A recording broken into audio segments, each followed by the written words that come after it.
வணக்கம். இன்று பார்த்தீங்கன்னா ஒரு ஜாதக ஆய்வு அப்படின்ற விஷயம் நம்ம பார்க்க போகிறோம். இந்த ஜாதக அமைப்பில் இப்போது ஒரு காதல் அப்படின்ற விஷயம் எனக்கு செட் ஆகுமா, இல்லை காதல் மேரேஜ் பண்ணுவேனா, இல்லை அரேஞ்ச் மேரேஜ் தான் நடக்குமா அப்படின்ற விஷயங்களை கேட்குறாங்க.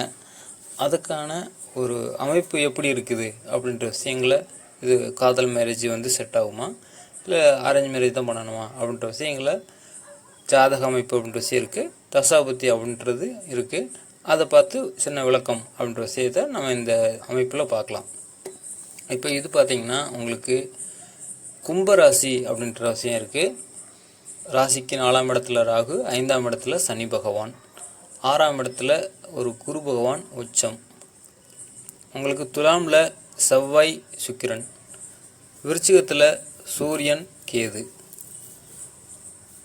தனுசு வீட்டில் பார்த்தீங்கன்னா புதன், லக்னம் பார்த்தீங்கன்னா மகர லக்னம் கும்பராசி அப்படின்றது ரெண்டுமே பார்த்தீங்கன்னா சனி பகவானோட ஒரு லக்னம் ராசி அப்படின்ற விஷயம் வருதுங்க. இப்போ இந்த ஜாதக அமைப்பில் இப்போ பாருங்களேன், உங்களுக்கு ஒரு லக்னத்துக்கு 7ஆம் இடத்துல குரு உச்சமாகி ஒரு லக்னம் அப்படின்ற விஷயங்களை பார்க்கும்போது உண்மையிலேயே பார்த்தீங்கன்னா அவங்க ஒரு கெட்ட குணம் அப்படின்ற விஷயங்கள்லாம் போய் ஒரு உச்ச குரு அப்படின்றப்ப நல்ல சுப ஒளி லக்னத்துக்கு கிடைக்குதுங்க. அப்போ அவங்க ஒரு ஆரோக்கியம் அப்படின்ற விஷயம் கண்டிப்பாக இருக்கும். ஒரு பார்த்திங்கன்னா ரொம்ப நல்ல மனிதர் அப்படின்றவங்க விஷயமா கண்டிப்பாக இவங்க இருப்பாங்க. ராசி அப்படின்றது கும்பராசி. அப்போ ராசி பார்த்திங்கன்னா உங்களுக்கு இப்போது 7.5 சனி அப்படின்ற விஷயம் போகுது, ரைட்டுங்களா? அப்போ அந்த 7.5 சனி அப்படின்ற விஷயங்களில் நமக்கு என்ன கிடைக்கும், என்ன உண்டாகும் அப்படின்ற விஷயங்களை பார்க்கும்போது மனோரீதியான டிப்ரெஷன் ஏற்படணும் அப்படின்ற விஷயங்கள் பார்த்திங்கன்னா இந்த 7.5 சனி காலத்தில் தாங்க கண்டிப்பாக வரும். அப்போ அந்த காலகட்டத்தில் நமக்கு ஒரு ஏதாவது ஒரு வகையில் மனசு கஷ்டப்படணும் அப்படின்ற விஷயம் இருக்கும். அப்படின்றப்ப இவங்களுக்கு ஒரு காதல் அமைப்பில் இப்போ போயிட்டுருக்காங்க அப்படின்றது. அப்போ 7.5 சனி அப்படின்ற விஷயத்தில் அப்படின்னு சொன்னாலே உங்களுக்கு புரிஞ்சிருக்குன்னு நினைக்கிறேன். ஒரு காதல் அப்படின்ற விஷயத்தில் சின்ன விஷயங்களில் நம்ம மனஸ்தாபங்கள் ஏற்பட்டு பிரியக்கூடிய அமைப்பு தான் வரும் அப்படின்ற விஷயம். இப்போ பாருங்கள், உங்களுக்கு 7ஆம் அதிபதி அப்படின்றது ராசிக்கு 7ஆம் அதிபதி அவர் கேது கூட இணைந்து இருக்கார், ரைட்டுங்களா? அடுத்து லக்னத்துக்கு 7ல் உங்களுக்கு குரு பகவான், அவரும் பார்த்திங்கன்னா உங்களுக்கு அருமையாக உச்சமாக இருக்கார். அப்போ இந்த விஷயம் என்ன தசாபுத்தி போகுது அப்படின்றத பொறுத்து தானே பார்த்திங்கன்னா இவங்களுக்கு அந்த விஷயம் அமையுமா இல்லையா அப்படின்றதே பார்க்கணும். 7.5 சனி அப்படின்ற ஒரு விஷயம் போகுது, அதுலேயே பார்த்திங்கன்னா உங்களுக்கு ஒரு 50% பிரச்சனை அப்படின்றது இவங்களுக்கு வரக்கூடிய அமைப்பு அப்படின்ற விஷயம் இருக்குது நம்ம பார்த்துட்டோம். பேலன்ஸ் 50% பார்த்திங்கன்னா உங்களுக்கு தசாபுத்தி அப்படின்றது போயிடலாம். இப்போ தசாபுத்தி அமைப்பு அப்படின்றது போகிறது பார்த்திங்கன்னா உங்களுக்கு சனி தசையில் புதன் புத்தி அப்படின்ற விஷயம் வருது. அப்போ சனி பகவான் பார்த்திங்கன்னா ராசிநாதனோட தசை, ஆனால் 7.5 சனி இங்கே போயிட்டுருக்கு. அவருக்கு ஏதாவது ஒரு நல்ல சுபத்தன்மை அப்படின்ற விஷயம் இருக்கான்னு பார்த்தீங்கன்னா உங்களுக்கு ஒரு எந்த சுபத்தன்மையும் ஆகலை.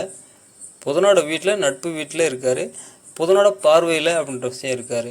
அப்போ புதன் சனி அப்படின்ற பார்வை சமசப்தமாக பார்வையும் இங்கே இருக்குது.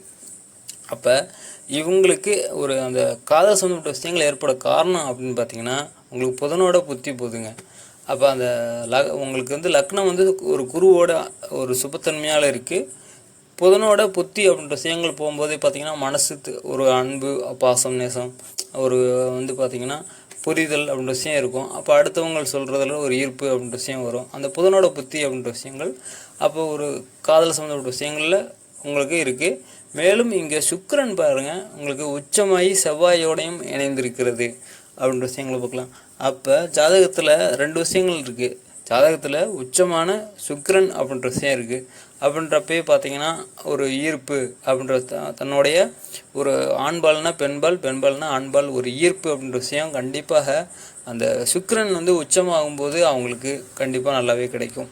புதனோட ஒரு புத்தி அப்படின்ற விஷயங்கள் போது ஜாதகத்தில் சுக்கிரன் உங்களுக்கு உச்சமாகி செவ்வாயோடு இணைந்திருக்குது அப்படின்ற விஷயங்கள் பார்க்கணும். ஏன்னா ஒரு பகை கிரகம் ரெண்டுமே இணைஞ்சிருக்கு அப்படின்னாலே அந்த சுக்கிரன் பலம் பார்த்திங்கன்னா ஒரு செவ்வாய் தான் வாங்குவாருங்க. அப்படின்றதுனாலையும் பார்த்திங்கன்னா உங்களுக்கு அவர் உங்களுக்கு ஒரு ராசிக்கு 3ஆம் அதிபதியாக அவர் பாகிஸ்தானத்தில் இருக்கார். அருமையான அமைப்பு தான். ஆனால் ஜாதக அமைப்பு நல்ல யோகங்கள் அப்படின்ற விஷயங்கள் இருந்தாலும் இப்போதைக்கு அந்த 7.5 சனி அப்படின்ற விஷயம் மேலும் சனி தசை அப்படின்ற விஷயமும் இப்போ போகுதுங்க. சனி தசை எந்த ஒரு சுபத்தன்மை அப்படின்ற விஷயம் இல்லை, நட்பு வீட்டில் இருக்குது. என்றாலும் ராசி லக்னம் அதுக்கு அதிபதி அப்படின்ற விஷயம் இருந்தாலும் அவர் 7.5 சனி அப்படின்ற விஷயங்களில் கொடுக்க வேண்டிய விஷயங்களை மன கஷ்டம், பொருளாதார தட்டுப்பாடு அப்படின்ற விஷயம், அப்புறம் பார்த்திங்கன்னா ஒரு ஏதோ பிஸ்னஸ்ஸு மற்ற விஷயங்கள் அப்படின்றது பண்ணுறதுல ஒரு தடுமாற்றம், ஒரு சரிவு அப்படின்ற விஷயம் அந்த 7.5 சனி காலத்தில் சனி தசை அப்படின்ற விஷயம் போகும்போது கண்டிப்பாக சில விஷயங்களை அனுப்பிப்பாங்க. அப்படின்றதுனால இவங்களுக்கு ஒரு காதல் திருமணம் அப்படின்ற விஷயம் இப்போதைக்கு வேண்டாம் அப்படின்ற விஷயங்களை நான் சொல்லியிருக்கிறேன். இவங்களுக்கு பார்த்திங்கன்னா நீங்கள் ஒரு 7.5 சனி அப்படின்ற விஷயம் போயிட்டுருக்கு.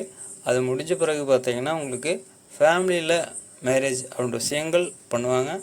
அந்த விஷயங்களை உங்களுக்கு அக்செப்ட் பண்ணிக்கோங்க. அந்த விஷயந்தான் உங்களுக்கு கண்டிப்பாக லைஃப்பில் வந்து செட் ஆகும் அப்படின்ற விஷயங்களை சொல்லியிருக்கேன். இது வந்து பார்த்திங்கன்னா கண்டிப்பாகவே ஒரு 7.5 சனி வரும்போது பார்த்திங்கன்னா இந்த மாதிரியான மன தடுமாற்றம் அப்படின்ற விஷயம் கண்டிப்பாக இருக்கும். சுக்கிரன் உங்களுக்கு உச்சமாக இருக்குது, புதனோட ஒரு புத்தி போகுது. அந்த 2 விஷயங்கள் அதிகமான ஒரு நல்லா இருக்கும்போது பார்த்திங்கன்னா கண்டிப்பாக அவங்க காதல் வாய்ப்பிடக்கூடிய வாய்ப்பு அப்படின்ற விஷயம் இருக்குது. இங்கே 7.5 சனி அப்படின்ற விஷயங்கள் மன தடுமாற்றம் அப்படின்ற விஷயங்களை செய்ய வைக்குது. உச்ச குரு லக்னத்தை பார்க்குறதுனால 7ஆம் இடத்துல உச்ச குரு அப்படின்றதுனால அப்போ எதிர்பால் எனத்தின் மீது ஒரு ஈர்ப்பு அப்படின்ற விஷயம் அவங்களுக்கு உருவாகுது. இவங்களையும் பார்த்திங்கன்னா கண்டிப்பாக பல பேர் ஒரு விரும்பி வந்து பேசக்கூடிய நபராக இவங்க இருப்பாங்க அப்படின்றது தான். ஆக ஒரு லவ் மேரேஜ் அப்படின்ற விஷயம் இவங்களுக்கு ஜாதக அமைப்புக்கு செட் ஆகுமா ஆகாதா அப்படின்றது கேட்டதுக்கு இவங்களுக்கு லவ் மேரேஜ் அப்படின்ற விஷயம் வேண்டாம் அப்படின்றது தான் இதுக்கான விளக்கம். அரேஞ்ச் மேரேஜ் அப்படின்ற விஷயம் பண்ணுங்கள், கண்டிப்பாக நல்லாயிருக்கும் அப்படின்ற விஷயங்களை பார்த்துருக்கோம். இதுபோல் பல ஜாதக அமைப்புகளை அடிக்கடி போடலான் இருக்கேன். பார்த்துட்டு உங்களுக்கான விஷயங்கள் இருந்தால் கமெண்ட்ஸில் டீட்டெயில் கொடுங்க, கண்டிப்பாக உங்களையும் கான்டாக்ட் பண்ணுறேன். உங்களுக்கான ஜாதக